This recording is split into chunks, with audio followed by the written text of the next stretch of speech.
नमस्कार, big debate में आप सभी का स्वागत है। मैं हूं आपके साथ कविता पांडे और आज का हमारा मुद्दा है वार पलटवार तकरार। जी हां, मध्य प्रदेश विधानसभा में आज ओल्ड पेंशन स्कीम से लेकर बजट प्रावधानों तक पक्ष विपक्ष आपस में टकराते रहे। विधानसभा में विपक्ष ने ओल्ड पेंशन स्कीम लागू करने की मांग की तो सरकार इससे साफ मुकर गई। कांग्रेस ने इस पर वॉकआउट किया। इसके बाद बजट पर चर्चा में भी पक्ष और विपक्ष के बीच तीखी नोकझोंक होती रही। करप्शन, सड़कों की बदहाली से लेकर बजट के प्रावधानों पर विपक्ष ने सरकार को घेरने की कोशिश की। इधर बजट चर्चा पर जवाब देते हुए वित्त मंत्री ने कर्ज लेने को जायज ठहराने की कोशिश की। वित्त मंत्री ने बजट को जनहितैषी और विकास का दस्तावेज बताने की कोशिश की। कुल मिलाकर सरकार और विपक्ष की तकरार सियासत का पारा बढ़ा रही है। सदन की चर्चा मुद्दों की धार बढ़ा रही है। इसी पर चर्चा करेंगे। उससे पहले एक छोटी सी रिपोर्ट देख लेते हैं। लंबे समय बाद मध्य प्रदेश विधानसभा में पक्ष विपक्ष मुद्दों को धार देते हुए नजर आ रहे हैं। गनीमत है कि सदन चल रहा है। आज प्रश्नकाल में जनहित से जुड़े मुद्दों में सबसे बड़ा मुद्दा पुरानी पेंशन का था। कांग्रेस ने पुरानी पेंशन को बहाल करने की मांग की तो सत्ता पक्ष ने इससे इनकार कर दिया। विपक्ष ने पुरानी पेंशन को जरूरी बताया और सरकार के अड़ियल रवैये के खिलाफ सदन से वॉकआउट कर दिया। घोर अन्याय है हमारे प्रदेश के कर्मचारियों पर। जो उनकी मांग है बड़ी साधारण मांग है कि पुरानी पेंशन स्कीम लागू करी जाए। कांग्रेस ने करी थी और कांग्रेस की सरकार बनेगी तो हम आवश्यक ये लागू करेंगे। पुरानी पेंशन चुनावों में बड़ा मुद्दा बन सकती है। विधानसभा में कांग्रेस ने इसे हवा देने की कोशिश की। हालांकि सरकार इस मामले में कुछ भी कहने की स्थिति में नहीं है। कांग्रेस इस मुद्दे को कर्मचारी विरोधी बताकर सड़क तक ले जाने की तैयारी में है। आज विधानसभा में वित्त मंत्री ने 16,329 करोड़ का सप्लीमेंट्री बजट भी प्रस्तुत किया। इसके बाद सदन में बजट पर सामान्य चर्चा शुरू हुई। कांग्रेस ने सरकारी योजनाओं में भ्रष्टाचार, बजट में गैर जरूरी प्रावधान, अधिकारियों की मनमर्जी, बिजली की समस्याएं, स्कूलों की बदहाली जैसे कई मुद्दे उठाए। वित्त मंत्री जगदीश देवड़ा ने जवाब दिया तो सत्ता पक्ष और विपक्ष आपस में उलझते नजर आए। विपक्ष ने सरकार पर जवाब नहीं दे पाने का आरोप लगाया तो वित्त मंत्री ने विपक्ष पर गड़े मुर्दे उखाड़ने का आरोप लगाया। वित्त मंत्री ने कहा कि बजट विकास का बजट है और इसमें हर वर्ग का ध्यान रखा गया है। अब आप देख लें उनका क्या आचरण है। मुझे कुछ कहना नहीं है। मध्य प्रदेश की जनता इसका फैसला करेगी। आने वाला जो मिशन 2023 आ रहा है, 24 आ रहा है, जो कुछ ये यहाँ पर हाउस में कर रहे हैं सदन में, ये मध्य प्रदेश की सारी भावना यहाँ पर जुड़ी हुई है। सदन में पूरा प्रदेश देखता है और वो किसी बात को सुनने को तैयार नहीं। और माननीय वित्त मंत्री जी कह रहे हैं कि 54,000 करोड़ रुपए की राशि प्रस्तावित है पूंजीगत व्यय में, तो इस प्रकार तो 30,000 करोड़ रुपए तो आप ब्याज दे रहे हैं। तो अगर हम जो आप ब्याज दे रहे हैं कर्ज के ऊपर और वह राशि जो पूंजीगत व्यय आप मध्य प्रदेश के विकास के लिए सभी विभागों में 9 करोड़ जनता के लिए खर्च करना चाहते हैं, अगर हम उसका हिसाब लगाएं तो आप सब यहाँ पे समझदार लोग खड़े हैं, बचा क्या आपके पास? और साल 2 साल भगवान न करे सरकार रह जाए, वैसे रहेगी नहीं 2023 के बाद, तो जो विकास कार्यों में पैसा खर्च हो रहा है उससे अधिक तो आप कर्जे में पैसा दे रहे हैं। मध्य प्रदेश में विधानसभा चुनाव से पहले सबसे लंबे और आखिरी बजट सत्र में फिलहाल हंगामे के साथ चर्चा का सकारात्मक दौर भी दिखाई दे रहा है। हालांकि सदन में चर्चा के दौरान जनता से जुड़े कई मुद्दे निकलकर सामने आ रहे हैं। जाहिर है पुरानी पेंशन स्कीम, स्कूलों की बदहाली, बिजली और सड़क की समस्या, किसानों की ऋण माफी, योजनाओं में भ्रष्टाचार जैसे मुद्दों को सदन में धार मिली है। इन्हीं मुद्दों पर चुनावी मैदान में तीखी तकरार भी देखने को मिलेगी। अतुल शर्मा के साथ अतुल पाठक, स्वराज एक्सप्रेस, भोपाल। तो आज के बिग डिबेट का हमारा मुद्दा है वार पलटवार तकरार और इसी पे हम चर्चा करेंगे। और इस पर ज्यादा चर्चा के लिए हमारे साथ मौजूद रहेंगे कांग्रेस विधायक पांचीलाल मेढ़ा जी, बीजेपी विधायक प्रद्युम्न सिंह और डेप्यूटी एडिटर अतुल पाठक जी। सबसे पहले अतुल पाठक जी के पास चलते हैं। अतुल जी, क्योंकि आप विधानसभा में मौजूद थे तो सवाल आपसे है कि ओल्ड पेंशन पे आज काफी हंगामा हुआ, क्या है पूरा मुद्दा? देखिए, old pension scheme Madhya Pradesh सरकार ने बंद कर दी है और कांग्रेस ने ये ऐलान कर दिया है कि यदि उसकी सरकार बनती है तो वो ओल्ड पेंशन स्कीम को फिर से लागू करेगी।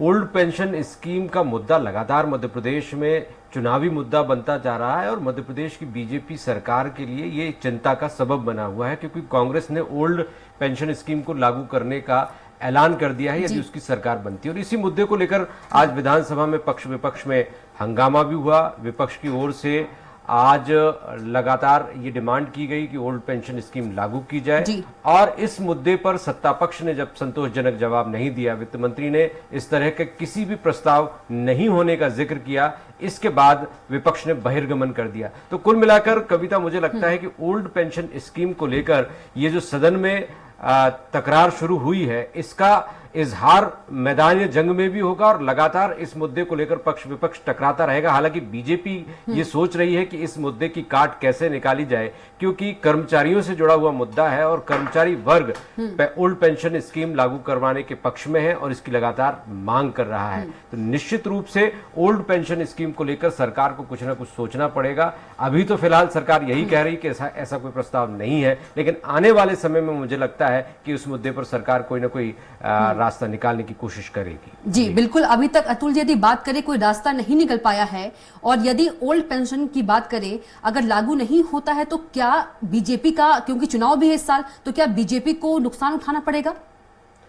निश्चित रूप से ओल्ड पेंशन स्कीम कोई छोटा मुद्दा नहीं है, क्योंकि पेंशन हर कर्मचारी अपना हक मानता है जी। और यदि पेंशन छिनती है तो उसे लगता है कि उसकी जो सिक्योरिटी है वो छीनी जा रही है।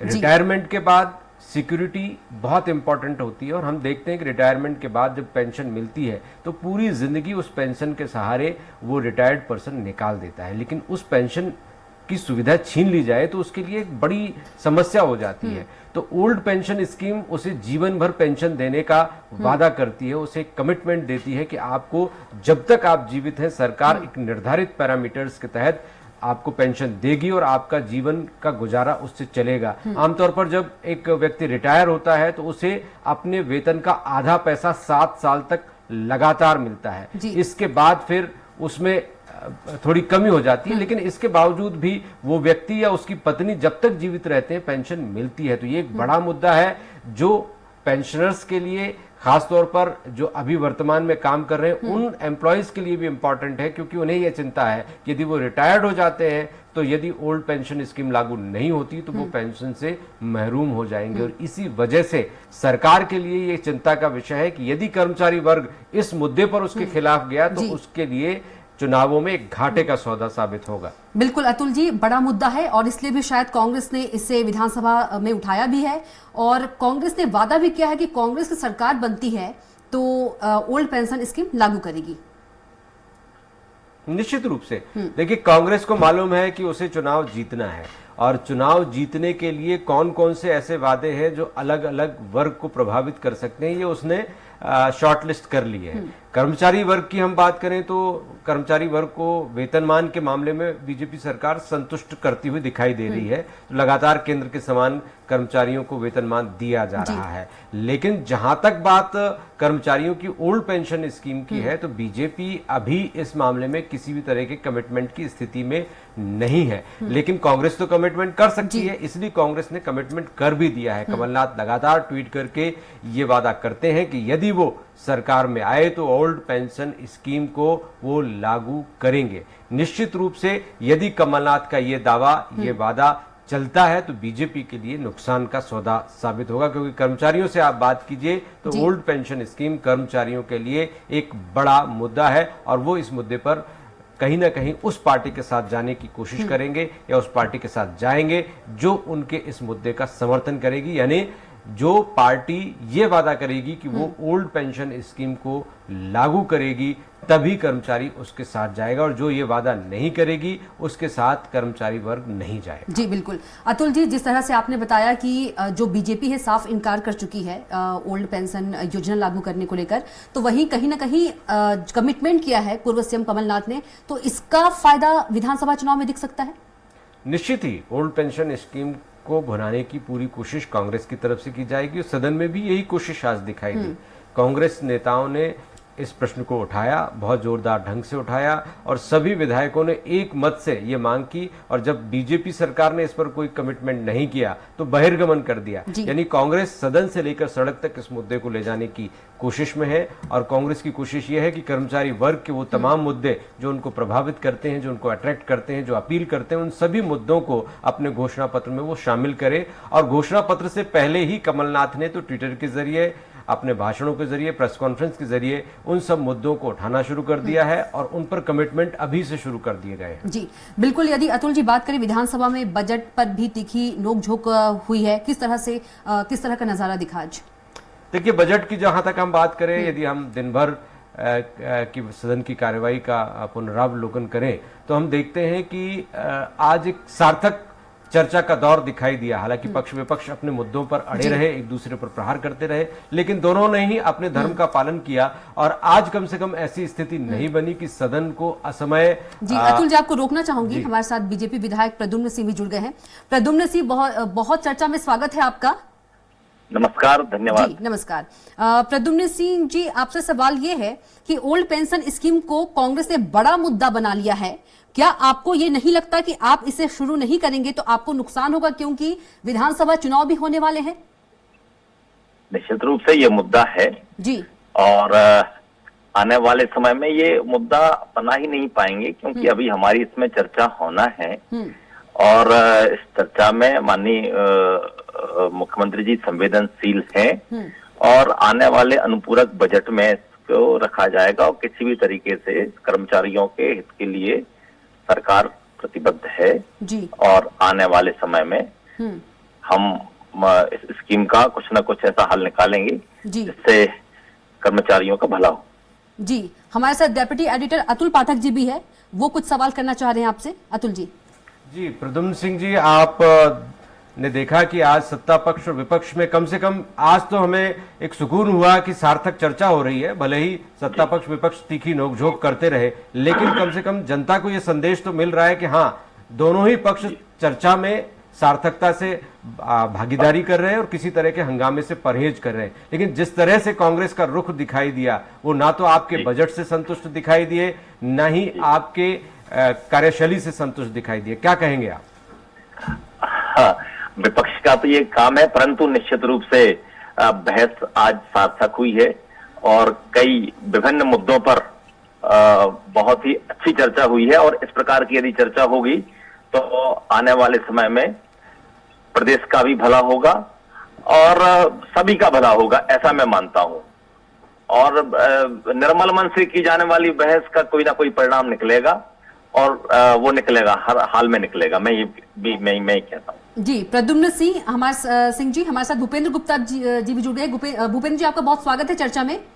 जी नमस्कार। जी नमस्कार। भूपेंद्र जी, ओल्ड पेंशन स्कीम कांग्रेस ने मुद्दा उठाया है। ओल्ड पेंशन स्कीम की मांग और सदन से आप लोगों ने, कांग्रेस ने बहिर्गमन कर दिया। क्या आपका स्टैंड रहेगा? क्या स्टैंड है आपका? हमारी सरकार आएगी तो हम ये ओल्ड पेंशन देंगे। जी, ये पेंशन अभी हमने छत्तीसगढ़ में दी है, हमने जो ये पेंशन अभी हिमाचल प्रदेश में दी है, जी हम ये पेंशन शुरू करेंगे। जी, लाखों करोड़ों जो है, जो कर्मचारी हैं, उनका शोषण किया गया है न्यू पेंशन स्कीम के माध्यम से। अटल बिहारी वाजपेयी जी ने पेंशन खत्म करने की दिशा में जो काम किए थे, जी, और जिस तरह से जो है बूढ़े बुजुर्ग कर्मचारियों की जो अपने भविष्य के लिए जो है रिटायर होने के बाद की जो लोग प्लानिंग करते हैं, वो प्लानिंग खत्म कर दी। तो उसको जो है उन्हें सुरक्षा जरूरी है। आज तो बड़ा डमाडोल है स्थिति अर्थव्यवस्था की, तो उसको जो है उन्हें सुरक्षा का भाव देना जरूरी है। उसके लिए हम उनके साथ न्याय की बात कर रहे हैं, न्याय करेंगे हम उनके साथ। जी। आज अकेले मध्य प्रदेश में हजारों करोड़ रुपए का जो है घोटाला हुआ है जी एनपीएस में। जी, तो ये घोटाला कैसे हुआ है कि आपने जो है गरीब कर्मचारी का जो अपने जीवन की सुरक्षा के लिए उसने धन इकट्ठा किया था, उसे आपने शेयर मार्केट में लगा दिया है। जी, ये सरकार कर रही है बीजेपी की और उसका हम विरोध कर रहे हैं और बिल्कुल विरोध करेंगे। और हमारी सरकार आएगी तो हम उन्हें ओल्ड पेंशन स्कीम देंगे। जी भूपेंद्र जी, बहुत अच्छी बात है, बहुत अच्छा मुद्दा उठाया है, बड़ा मुद्दा भी है। तो कांग्रेस ने कमिटमेंट किया है, पूर्व सीएम कमलनाथ जी ने, कि जब कांग्रेस की सरकार आएगी तो ओल्ड पेंशन स्कीम लागू की जाएगी। तो क्या ये चुनावी मुद्दे हैं या वाकई वादे पूरे किए जाएंगे? क्योंकि चुनाव से पहले तो कई वादे कर देते हैं, चाहे बीजेपी की बात करें, कांग्रेस की कोई भी पार्टी की बात करें। तो वाकई क्या मुद्दे जो है, माफ कीजिएगा, वादे जो है वो निभाए जाएंगे? ये बीजेपी के वादे थोड़ी है कि 15 लाख देंगे, ये कांग्रेस के वादे हैं जो हमने अभी हिमाचल में दे दी, हमने जो है अभी छत्तीसगढ़ में डिक्लेयर कर दी। हम मध्य प्रदेश में इसे देंगे। हमने कहा था कि हम किसानों का कर्जा माफ करेंगे, हमने एक स्ट्रोक में किया। इनने तो आज से 2008 में वादा किया था कि ये 50,000 तक का किसान का कर्जा माफ करेंगे। इनसे पूछे, आज 15 साल हो गए, कर्जा माफ करने की ख्याल क्यों नहीं आया इनको, भाई साहब को, शिवराज जी को। ये तो 15 साल से हैं मुख्यमंत्री। तो जो अपने किए वादों को 15-15 साल याद नहीं रखते, वो कांग्रेस का गाना गाने लगते हैं, रोते हैं। ये जो रुदालियां हैं, ये अपने कर्म छुपाने के लिए कांग्रेस को गाली बकते हैं। ठीक है कितने भूपेंद्र बातें जी। याद दिलाऊं जी भूपेंद्र जी, हमारे साथ डेप्यूटी एडिटर अतुल पाठक जी भी हैं, वो कुछ सवाल करना चाह रहे हैं आपसे।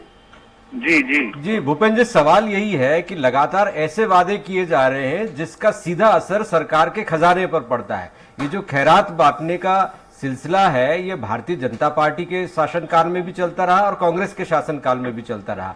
ये खैरात बांटने से सरकारें जरूर बन जाती हैं, लेकिन इसका सरकारी खजाने पर जो असर पड़ता है उसका जिम्मेदार कौन है?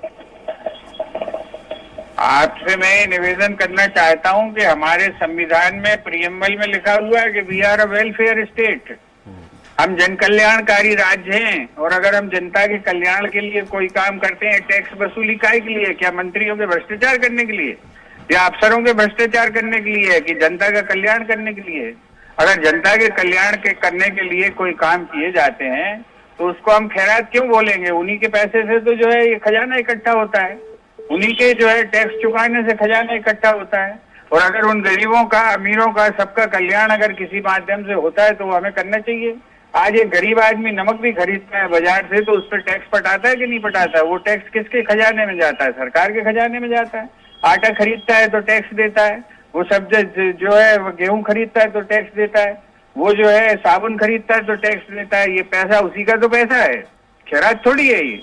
और ये जो खैरात की भावना भारतीय जनता पार्टी में गले गले तक घर पड़ गई है कि प्रधानमंत्री कहता रेवड़ी कल्चर नहीं चलेगा, तो ये जो है ये रेवड़ी है, ये उनके अपने जो है पसीने की कमाई है, उनका टैक्स है, उन्होंने जमा किया देश में, उससे खजाना बनता है। ये खजाना मोदी जी के घर से थोड़ी आता है, ये खजाना कांग्रेस के घर से थोड़ी आता है, ना बीजेपी के घर से आता है, उसके टैक्स के पसीने की कमाई से आता है। तो उस पर अगर खर्च होता है तो इसमें कोई गलत बात नहीं है, हम सिद्धांततः इस बात को मानते हैं। नहीं, देखिए भूपेंद्र जी, आप इस बात को सिद्धांततः मानते हैं, लेकिन ये कल्चर तो बढ़ता चला जा रहा है। हमने नेपाल का उदाहरण देखा, नेपाल में किस तरह की स्थितियां बनी। यदि इसको एक सीमा के अंतर्गत नहीं रखा गया तो जो प्रदेश में कर्ज बढ़ता जा रहा है ये तो और बढ़ता जाएगा, और फिर कर्ज का ब्याज चुकाते रहेंगे हम लोग। तो इसके लिए जिम्मेदार कौन? अब आप अब बिल्कुल सही जगह पहुंचे हैं। आप जरा जो है ये भारतीय जनता पार्टी के हमारे मित्र से सवाल करिए कि अभी इन्होंने जो है 400 करोड़ रुपए का जो टैक्स है पूंजीपतियों का माफ कर दिया मध्य प्रदेश की सरकार में। तो जो है अगर किसी गरीब का भी लाभ हो सकता है तो क्यों नहीं किया जा सकता है? फैक्ट्रियों का कैसे करे? आपने टैक्स माफ कर दिया है, आपने उनके बिजली के बिल माफ कर दिए, ये अभी इसी बजट में किया है, अभी लिखा हुआ है, अभी आज सारे अखबारों में छपा है। वो रेवड़ी नहीं है क्या? केवल गरीब को हमने कुछ दे दिया तो रेवड़ीबाजी हो गई? ये जो सवाल है, ये सवाल बड़ा सवाल है, वो मौजूद सवाल है। आपका बहुत धन्यवाद हमसे चर्चा में जुड़ने के लिए। और हमारे साथ प्रद्युम्न सिंह जी भी जुड़ गए हैं, बीजेपी विधायक। नमस्कार जी, नमस्कार जी। अतुल जी, क्या सवाल करना जी प्रद्युम्न जी, ये जो विषय चल रहा था, जो कांग्रेस के प्रवक्ता कह रहे थे, लगातार कांग्रेस घोषणा कर रही है, लगातार उन मुद्दों पर आगे जाने की कोशिश कर रही है जिन मुद्दों पर आप पीछे होने की कोशिश कर रहे हैं। चाहे वो किसानों की कर्ज माफी हो, वो कह रही फिर सरकार बनेगी हम कर्ज माफी करेंगे, फिर सरकार बनेगी हम ओल्ड पेंशन लागू करेंगे, लोगों को फ्री बिजली देंगे, जो पहले उसकी योजना थी 100-200 रुपए में 100-200 यूनिट बिजली देने की। तो कांग्रेस तू डाल डाल में पात पात की स्थिति में है। आप लाडली बहना योजना लेके आए हैं, लेकिन आज यही सदन में देखने को मिला बजट की चर्चा में कि चिंता बजट की सरकार के आर्थिक सेहत की नहीं है, चिंता इस बात की है कि सरकार कैसे बने। और दोनों ही सरकार बनाने के लिए इतने बेताब हैं कि ऐसी घोषणाएं कर रहे हैं जो शायद मध्य प्रदेश के बजट को, मध्य प्रदेश की अर्थव्यवस्था को स्वीकार ना हो। ये निश्चित बात है कि जिस प्रकार से माननीय शिवराज जी जो योजनाएं ला रहे हैं वो गरीबों की योजनाएं, और पिछले बार इन्होंने घोषणा नहीं करी थी, वचन दिया था, वचन पत्र बनाया था कि हम किसानों का 2 लाख तक का कर्जा माफ करेंगे। ये कर नहीं पाए। आज पूरे प्रदेश का किसान डिफाल्टर हो गया। अभी हमने प्रावधान किया है बजट में कि उनका जो जितने हमारे डिफाल्टर किसान हैं उनके हम ब्याज माफ़ करेंगे, ताकि हमारे किसान उस डिफाल्टर से मुक्ति पा सकें और दोबारा उनको बीज और खाद मिल सके। एक बात ऐसी करना चाहिए जो आप कर सकें। आपने 10 दिन में कर्जा माफ़ी की बात करी, 2 लाख तक के कर्जा की माफ़ करी, पर आप माफ़ नहीं कर पाए। लाडली बहना के लिए आप ऐसा मातम मना रहे हैं कि ये कहाँ से आएगा, कि हमने 8,000 करोड़ का प्रावधान कर दिया। हम लाडली बहना में बहनों को 1,000 रुपये की राशि देंगे। अब ये कहने लगे हम तो जीत जाएंगे तो हम हमारी सरकार आएगी तो हम 1,500 रुपये देंगी। अभी पिछले बार कहा था कि कन्यादान योजना में हम 51,000 रुपये देंगे। कन्याओं की शादी हो गई, उनके बच्चे हो गए, उसके बाद भी एक नया पैसा किसी के कन्याओं के खाते में नहीं डाला। अभी अपने योजना बना के हम 56,000 रुपये का उनको सब करके सामान दे के उनका विवाह होने का कर रहे हैं। तो कहना बात अलग है, करना बात अलग है। जैसे ही सदन के पटल पर जाते हैं रोने लगते हैं हमारे पास तो पैसे नहीं, हमारे पास तो पैसे नहीं। पैसा तो आपको लाना पड़ेगा, केंद्र से लाना पड़ेगा। आपके जहाँ जितने कर इकट्ठे हो रहे हैं, कहाँ कहाँ से आपको टैक्स आ रहा है, आप किस किस उसमें खर्च कर सकते हैं, कैसे खर्च कर सकते हैं। आप जब तक पूरा चिट्ठा बोनी बनाएंगे तब तक आप योजनाओं की सिर्फ घोषणा करते रहेंगे, काम थोड़ी कर पाएंगे। आज हमने जो घोषणा करी है वो सच्चाई के धरातल पर आप देखते हैं प्रदेश में हमने लागू करी है। चाहे मुख्यमंत्री लाडली बहना योजना अभी हम चालू करेंगे 10 जून से, कन्या विवाह में और निकाह में हम लोगों को अभी बच्चों को दे ही रहे हैं। लाडली लक्ष्मी में हम लोगों 44 लाख लाडली लक्ष्मियां हमारे प्रदेश में हो गई हैं, जिनके खाते में हम 1,18,000 रुपये डालने का काम करेंगे। तो ये गरीबों का काम है, ये कौन से अमीरों का काम सरकार कर रही है। किसानों को आपने पिछली बार जो ट्रांसफार्मर देते थे, व्यक्तिगत रूप से किसानों को ट्रांसफार्मर देते थे, आपने वो बंद कर दिए देना। पूरे किसानों में हाहाकार मचा था। अभी हमने वो फिर योजना शुरू कर दी है, किसानों के खेतों में हम ट्रांसफार्मर लगा के देंगे। परंतु थोथी घोषणा करना, पैसा आपके जेब में नहीं और 2 लाख रुपए तक का कर्जा माफ करेंगे, ये सब चुनाव जीतने के लिए हो सकता है। पर प्रद्युम्न जी, आज और लगातार जो सदन की कार्यवाहियां चल रही हैं उनमें स्पष्ट विधायकों का दर्द समझ में आ रहा है। चाहे वो बीजेपी विधायक है, कांग्रेस, कहीं स्कूल बदहाल है, सीएम राइज स्कूल अभी शुरू नहीं हुए, जहां शुरू हुए वहां व्यवस्थाएं नहीं है, जैसे दावे किए गए थे वैसे नहीं है। सड़कों की स्थिति को लेकर विधायकों ने बताया कि किस तरह से सड़कें बन रही हैं। तो लगातार जो मुद्दे विधानसभा में आ रहे हैं सदन के फ्लोर पर, वो तो ये बता रहे हैं कि सब कुछ हरा हरा नहीं है जैसा आप बता रहे हैं। मेरा आपसे अनुरोध ये है कि सरकार योजना में पैसे तो दे रही है, कहीं अधिकारी गड़बड़ हो सकते हैं, कहीं ठेकेदार गड़बड़ हो सकता है। मॉनिटर करने आप जनप्रतिनिधि हैं, हम जनप्रतिनिधि हैं। यदि हम रोएंगे कि हमारा ठेकेदार हमारे यहाँ सही रोड नहीं बना रहा है, सरकार ने तो पैसे उस योजना में आपको दे दिए, मॉनिटर करना भी तो आपका काम है। मॉनिटरिंग आप नहीं करेंगे, आप सिर्फ रोते रहेंगे, घड़ियाली आंसू बहाएंगे कि उस ठेकेदार ने सही काम नहीं किया। आप शिकायत नहीं करेंगे उसकी, उन पर कार्रवाई होगी। परंतु हम योजनाओं के पैसे हर जिले में, जो यदि हमने सड़क के लिए दिया तो सड़क में दे रहे हैं, यदि इस चिकित्सा में दिया तो उसके लिए दे रहे हैं, पुल के लिए दिया तो हम उसके लिए दे रहे हैं।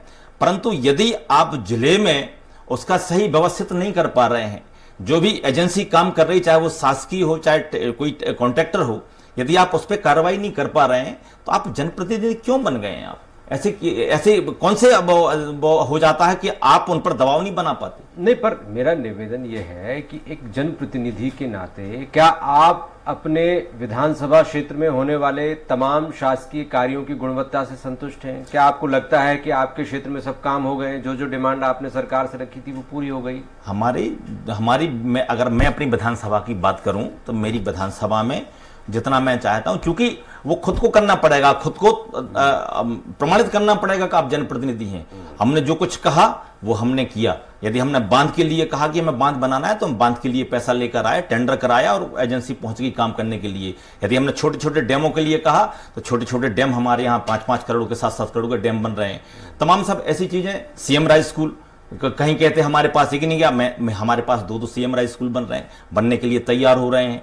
हमारे यहाँ 10 बिस्तर का 50 बिस्तर का सिविल अस्पताल 10 करोड़ की लागत से, एक अगर मलहरा में बन रहा तो दूसरा घुआरा में भी बन रहा है 10 यही करोड़। तो बात है कि बीजेपी विधायकों के काम हो रहे हैं, कांग्रेस कह रही है कि हमारे विधायकों के काम नहीं हो रहे हैं। अरे तो आप यहां तक आते भी तो नहीं है, आप तो पहले ही तय मन बना लेते, हम तो विपक्ष में हैं।